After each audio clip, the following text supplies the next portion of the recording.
British empire America को तो खो चुकी थी, लेकिन इससे ब्रिटिश की ताकत पर कोई फर्क नहीं पड़ा, क्योंकि अमेरिका को खोने के बाद ब्रिटिश ने इंडियन लीडर टीपू सुल्तान को मारकर पूरे इंडिया पर अपनी हुकूमत बनाई।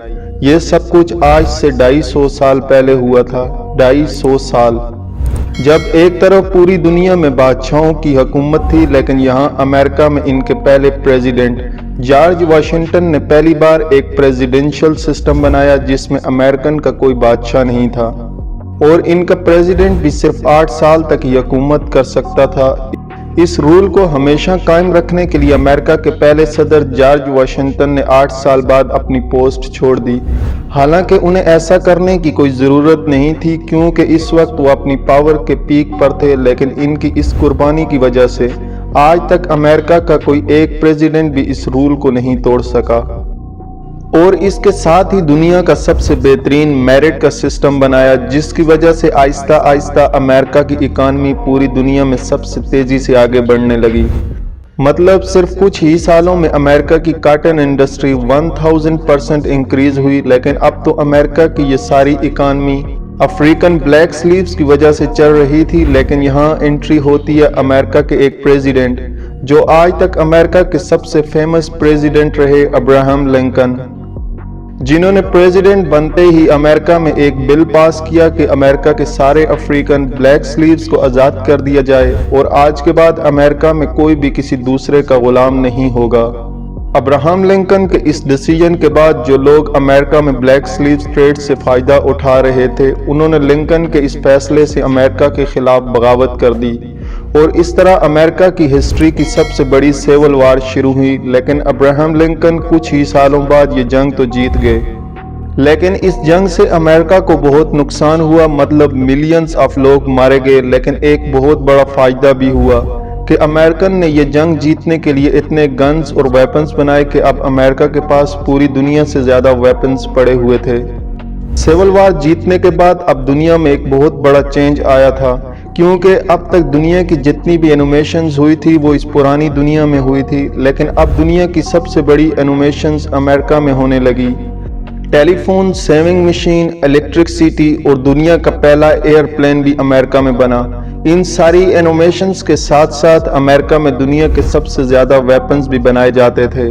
लेकिन अब इन सारी चीज़ों के बाद भी अमेरिका दुनिया में एक पावर तो थी, लेकिन एक सुपर पावर नहीं थी। सुपर पावर अब भी यूरोप के कंट्रीज ब्रिटेन, फ्रांस और जर्मनी ही थे।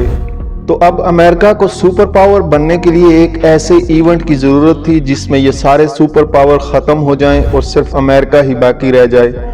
और एग्जैक्टली ऐसा ही हुआ। ये सारी पुरानी सुपर पावर्स अचानक आपस में लड़ने लगी, और इस तरह दुनिया की सबसे बड़ी जंग शुरू हुई, वर्ल्ड वार 1।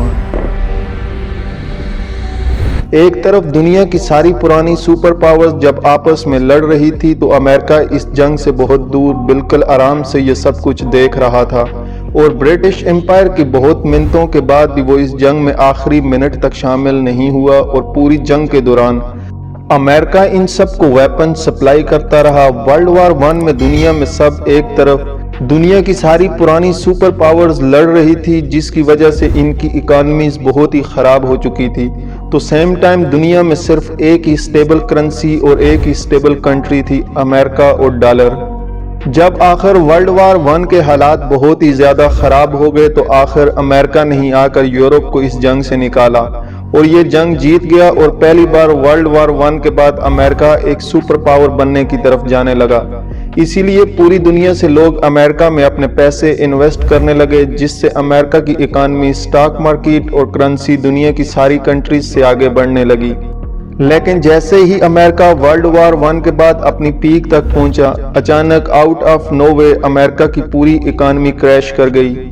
ये अमेरिका की तारीख का सबसे बड़ा क्रैश था, और इस क्रैश को आज तक द ग्रेट डिप्रेशन के नाम से याद किया जाता है। ये इतना खतरनाक क्रैश था कि कुछ ही दिनों में अचानक अमेरिका के सबसे रिच लोग खाने पीने की चीज़ों के लिए भी रोड पर खड़े होकर भीख मांगने लगे। इस क्रैश से ऑलमोस्ट 23,000 अमेरिकन ने अपने हाथों से अपनी जान ली, जिनमें से बहुत सारे लोगों ने अमेरिका की इन्हीं खूबसूरत बिल्डिंग से छलांग लगाई। अमेरिका की इस तबाही का सबसे बड़ा फायदा यूरोप के एक नए यंग लीडर ने उठाया, जिसने पूरी दुनिया को बताया कि ये अमेरिका कोई इतनी बड़ी चीज़ नहीं है।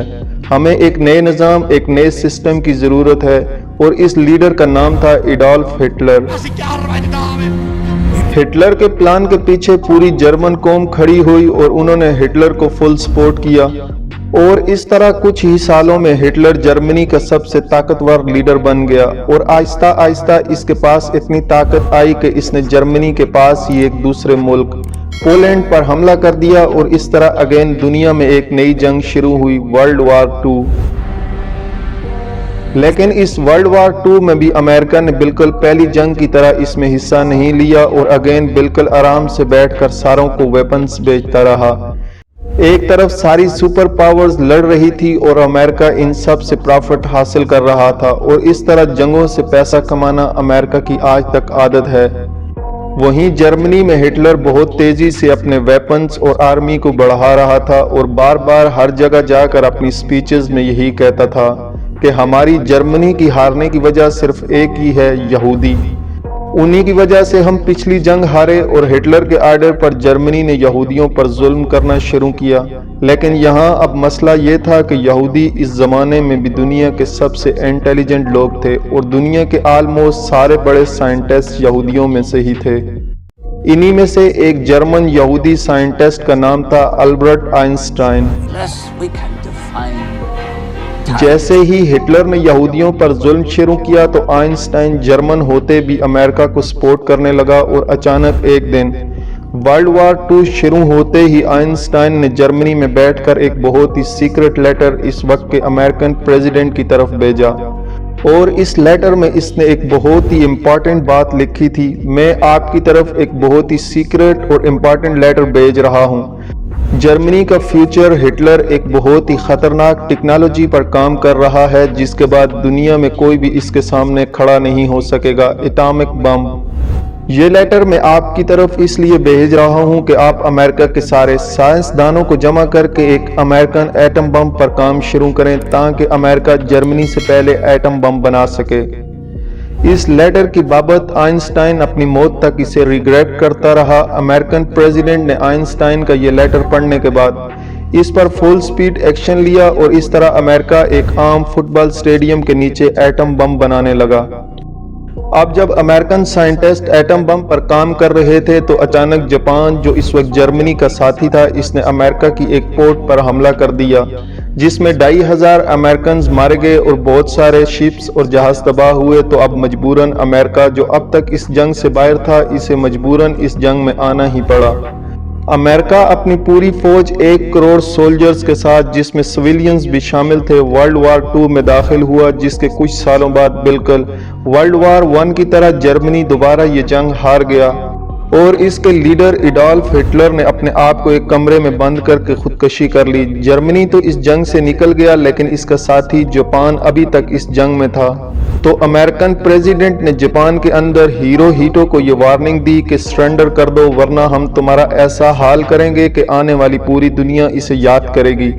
لیکن آف کورس جاپان نے سرنڈر نہیں کیا، اور اس امپائرر نے سوچا کہ زیادہ سے زیادہ امریکہ کیا کرے گا، لیکن اسے اس بات کا اندازہ نہیں تھا کہ آئنسٹائن کے لیٹر کے بعد اب امریکہ کا ایٹم بم بالکل ریڈی تھا۔ تو آخر امریکہ کے نئے پریزیڈنٹ ہیری ٹرومن نے اپنے آفس میں ایک میٹنگ بلائی، جس میں امریکن پریزیڈنٹ نے اپنے جنرل سے پوچھا کہ ہم آخر جاپان کو کیسے سرنڈر کرنے پر مجبور کر سکتے ہیں۔ تو اس کے جنرلز نے کہا کہ جاپنیز لوگ ایک بہت ہی خطرناک قوم ہے اور اتنی آسانی سے سرنڈر نہیں کریں گے، جس پر آخر وہاں بیٹھے ساروں نے دنیا کا پہلا ایٹم بم یوز کرنے کا فیصلہ کیا۔ تو آخر امریکہ کے ایک آئی لینڈ سے پول اپنے جہاز میں ایٹم بم لے کر جاپان کی سٹی ہیروشیما کی طرف روانہ ہوا۔ یہ جہاز ہیروشیما ایگزیکٹ 8:15 بجے پہنچا، جس وقت اس سٹی کے سارے بچے اپنے سکول اور بڑے اپنے کاموں پر جا رہے تھے، اور ایگزیکٹ اسی ٹائم پول نے ایک بٹن دبایا اور ایٹم بم کو جہاز سے پھینک دیا۔ یہ ایٹم بم 44 سیکنڈز تک ہوا میں گرتا رہا، وچ مینز کچھ لوگوں نے ضرور اس ایٹم بم کو دیکھا ہوگا۔